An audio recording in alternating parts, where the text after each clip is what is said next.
ప్రతి సాయంత్రం ఈ నగరం పరుగులు తీస్తుంది.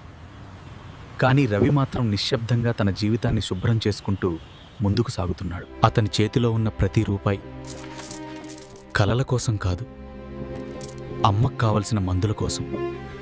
ఆ రాత్రి విధి అతని ముందు ఒక ప్రశ్న ఉంచింది.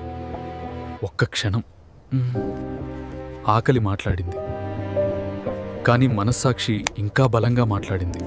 వర్షం కురుస్తున్నా రవి వెనక్కి తిరగలేదు.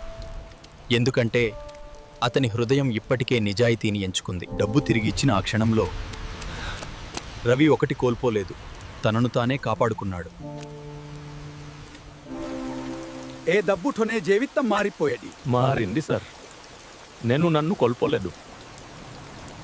నిజాయితీకి వెంటనే ఫలితం ఉండకపోవచ్చు, కానీ జీవితం దాన్ని ఎప్పుడూ మర్చిపోదు.